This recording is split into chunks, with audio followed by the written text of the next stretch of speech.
Welcome back to Final Whistle. Today we are doing a match review on the Yorkshire Derby because it was York City versus Halifax Town. A game York we found out had to win, and we did in pretty good fashion. So, but of course, if you like these videos, please consider liking and subscribing. We are trying to get to 100 subscribers before the season ends. We are only 5 away, so any help would be appreciated. Of course, the first half went really without a hitch. I just have to say this. Brilliant clapping from everyone for Harry Roundtree on the 16th minute. If you want to donate, I will leave a link in the description for the charity he is supporting, and of course my thoughts and prayers go out to him and his family and friends at this very tough time. We are all behind you, Harry. Of course, whilst the clapping ended, celebration started. Josh Stone scored in the 18th minute to open up the scoring in front of the Halifax fans. Of course, we don't usually really, I know we have for the last couple of games, we don't really tend to score that much in the first 20 minutes, so Stuart Maynard was definitely looking at a very attacking formation, and it did pay off.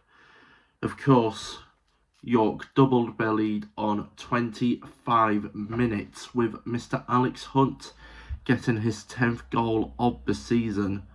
If you didn't know, it's the first midfielder to ever reach 10 goals in a season at the LNER. Bit of a fun fact for you there. And of course, it wouldn't be a Yorkshire derby without Mr. Ollie Pearce getting on the score sheet 5 minutes before the half-time whistle.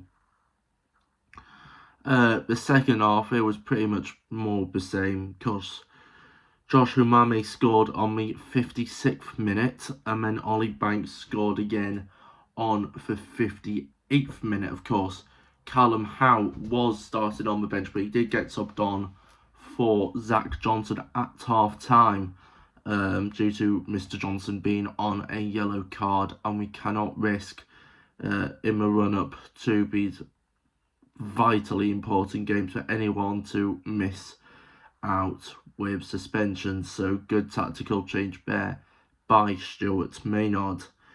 Of course, Craig Hewitt was starting on the bench, but he did eventually get brought on in, I believe, the 75th minute for Josh Stone. So Craig Hewitt, a subscriber of the channel, by the way, so cheers, Craig. He was the last couple of minutes up front for the Minster member. Unfortunately, he didn't score.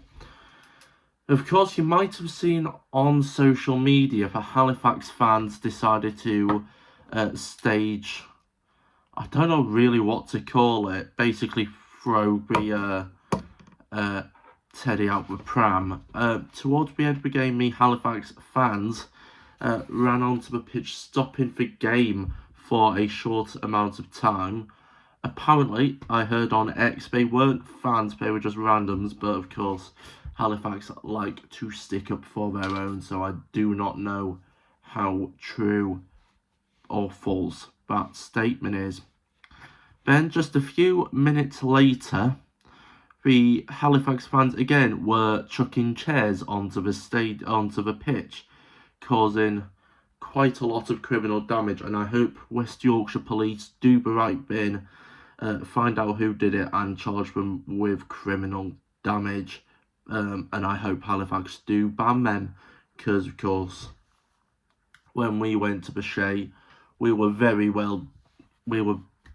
what clubs should be, very kind, very respectful, and they just come over here and treat it like a playground.